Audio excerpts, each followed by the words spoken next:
My name is Serena Hale. I'm 24 years old.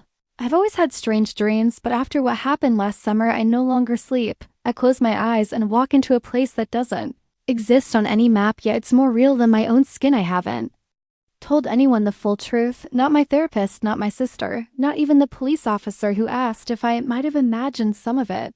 So now I'm telling you because whoever found me that weekend still walks the edge of my thoughts waiting for silence. It started during a weekend trip to an Airbnb cabin in Montana. My best friend Elisa had booked it for my birthday.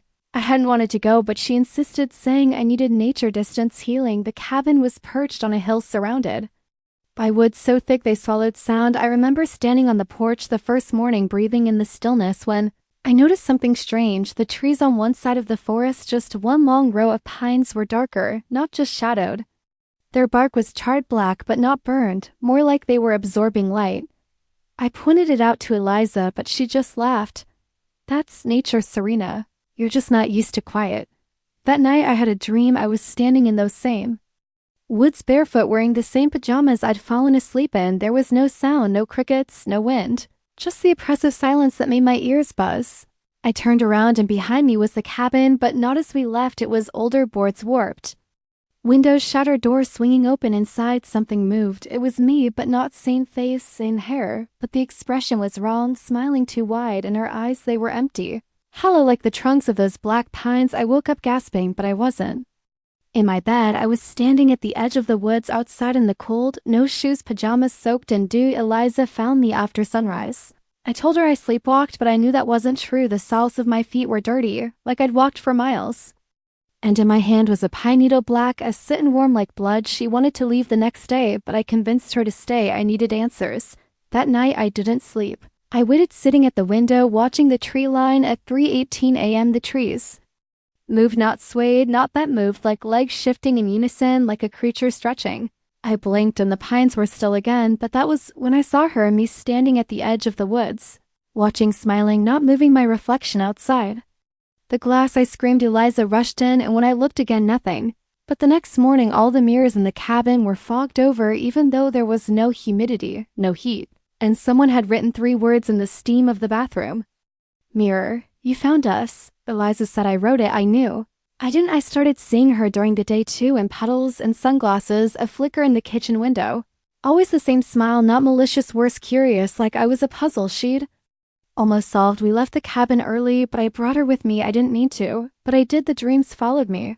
Except they weren't dreams. One night I woke up and my sheets were full of pine needles, not brown, black. I thought I was losing my mind, but then Eliza disappeared, just gone. No text, no goodbye. Her car was parked at work, her wallet still in her purse, the only thing missing her phone. I tried calling. A woman picked up, sounded like Eliza, laughed like her, but the voice was wrong, too smooth, too calm. I said her name. The voice said, "You're getting closer." Then silence. I ran to her apartment. The lights were on. Her bedroom window was open. The smell of pine filled the entire room, and carved into the wood of her bedroom wall were 4 words: "She walks with roots."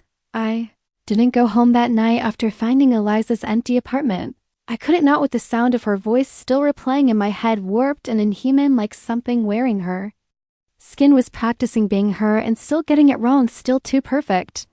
Instead, I checked into a cheap roadside motel 2 hours from town, paid cash, gave a fake name, and covered all the mirrors in the room with towels and newspapers because I didn't trust any reflection anymore, not mine, not anyone's.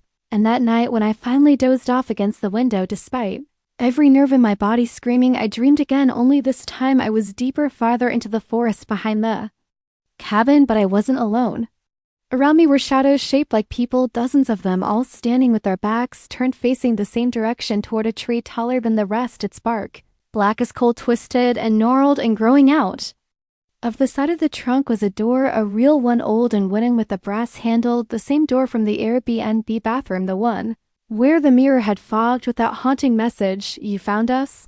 And I remember reaching for the handle because I couldn't help it, because something inside me wanted to know what was on the other side. But before I could touch it, I heard breathing behind me, not soft or rhythmic, but wet like lungs filled with soil. And when I turned, she was there again, me, barefoot, filthy, smiling, and her eyes were filled with pine's actual needles growing like roots into her sockets. And she whispered, "Open it, Serena, we're all waiting."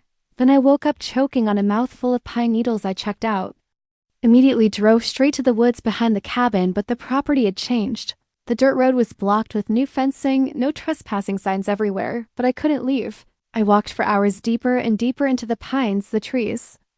Darkened the farther I went, and soon I found footprints mine, not old ones, fresh, still damp in the soil. I followed them until I saw the clearing. And there, in the exact place from my dream, stood the tree, black twisted with a door embedded in it.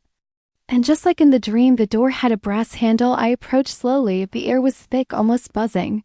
I felt dizzy, like the forest was pushing against my bones, and the second I touched the handle, I felt something shift inside me, like a pressure valve opening. The door creaked open by itself, revealing total darkness. I should have run. I stepped inside, and immediately I was somewhere else, not underground, not in the tree, but in a space that felt endless, a forest, but not. More like a memory of a forest. The trees here were frozen, pale dead, hanging in the air like marionettes with no strings. I heard whispers all in my voice, and then I saw her again, but this time she wasn't smiling. She looked sad. She said, "You left me there when you closed your eyes the first time, when you begged to forget," but I never stopped screaming. She held out her hand. I reached for it, and suddenly I remembered everything. I was 6 years old the first time I saw the door. Was in my grandmother's basement. She told me never to go down there alone, but I did. I found a wooden door with no frame, no hinges, just leaned against the stone wall. I touched it, opened to trees. I walked inside. I got lost. For hours? Days? I don't know. I screamed and cried until I passed out. I came back with scratches on my legs and black pine needles in my pockets. No one believed me.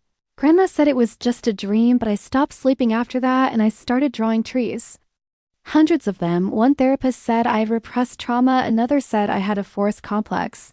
They all said I would heal, but I never did because I left a part of myself behind, and now it had come. Looking back in the real world, I stumbled out of the tree's door, fell to my knees, vomited black water, and looked up. Eliza was standing in front of me, or something that looked like her.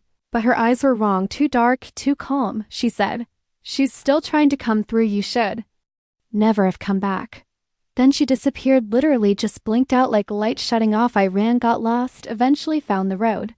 I called my sister, begged her to pick me up, told her I needed help. She drove 5 hours to get me. I didn't tell her the full story, just said I'd had a breakdown. She let me stay at her apartment for 3 nights. I stayed awake, scared to sleep. But on the 4th, I passed out from exhaustion, and this time the dream wasn't in the woods. It was in my sister's apartment, but not her version, the dream version, empty, flickering.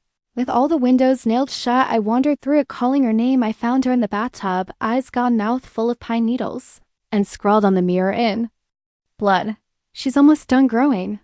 I woke up screaming. My sister was gone, just gone. Her phone left behind, doors locked, nothing missing except her, and now every time I look in the mirror, I don't recognize myself. My smile is slower, my eyes stay fixed too long, and sometimes my reflection blinks before I do. After my sister vanished, I stopped calling the police because I knew what they'd say, what they always say. Stress, trauma, fugue states, hallucinations, but they hadn't seen what I had. The forest inside the door, the twisted mirror versions of the people I love, and the long shadows that moved even when the sun stood still. Instead, I started documenting everything, voice recordings, written notes, photos, but no matter what I captured, nothing lasted. Digital files vanished, ink bled off the page, photos turned out blank or replaced by pictures.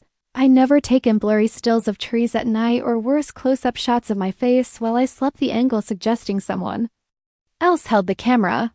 I began to notice things about myself too subtle at first, my breath fogging up mirrors even when the room was cold, my fingernails showing traces of soil. I couldn't explain the faint smell of pine that clung to my clothes, even after a wash, and then more obvious things, like how my reflection began to linger after I walked away, or how I'd wake up in places I hadn't fallen asleep, sometimes even outside, standing motionless at the edge of empty lots or near tree-lined roads with no memory of how I got there.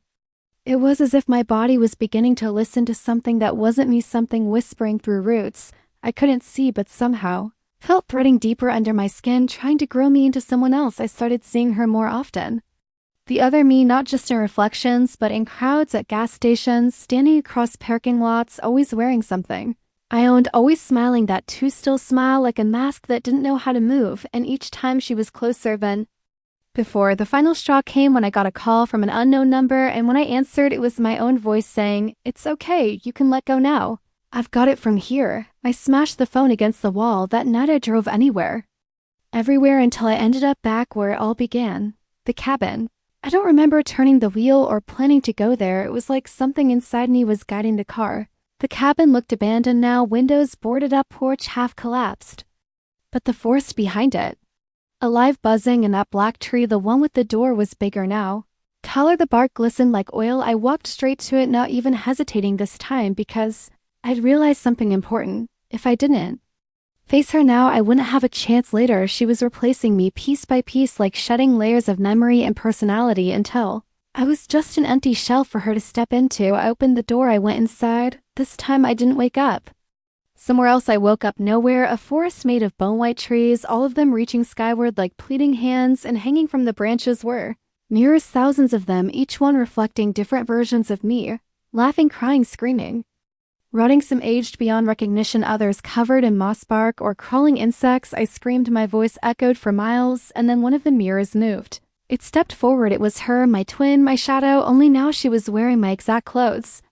Mimicking my breathing, twitching her fingers the same way I did when I was nervous. "Why are you doing this?" I asked. She tilted her head. "You made me," she said softly. "When you forgot, when you left me in the tree, I had to grow to survive. And now I'm ready to live." She reached out to touch me, but I ran crashing through the forest of mirrors, hearing my own screams chase me down, dozens of them. A cacophony of Serenas from all timelines, and I didn't stop until I hit a clearing. Where the ground pulsed like a heartbeat, in the center was a pit deep and lined with black pine needles. And from inside it I heard Eliza's voice. I climbed down, hands bleeding on sharp bark, and there she was, Eliza, naked, wrapped in roots, eyes open, but unmoving, like she'd been planted, like the forest had eaten her and kept her alive. She whispered, "Don't let her finish. If she completes the circle, she won't just be you, she'll be free." I tried pulling her out, but the roots held fast. And as I turned to run, she screamed, "The mirrors are the key," and then vanished in a burst of pine needles and light. I climbed out and faced my double again, now standing at the tree line. "You won't win?" I said. She didn't answer. She just smiled. I raised my arms, looked into the mirrors behind her, and shattered them with my scream. Glass rained down like snow, and everything went black. I woke up outside the cabin again, mourning alone, my phone dead, my clothes torn, but I was me. I think at least I hoped. I walked back to my car, drove to town, slept in a church parking lot. The next day I found news reports, missing hikers, an abandoned cabin with no record of being booked, Eliza's face posted in a small article with a caption that said, "Last seen leaving town with friend Serena Hale." I stared at my reflection in the car window. "You're still me," I whispered. But my reflection didn't nod, it just smiled and blinked before I did even stopped asking if I'm still real, because I no longer believe the question matters.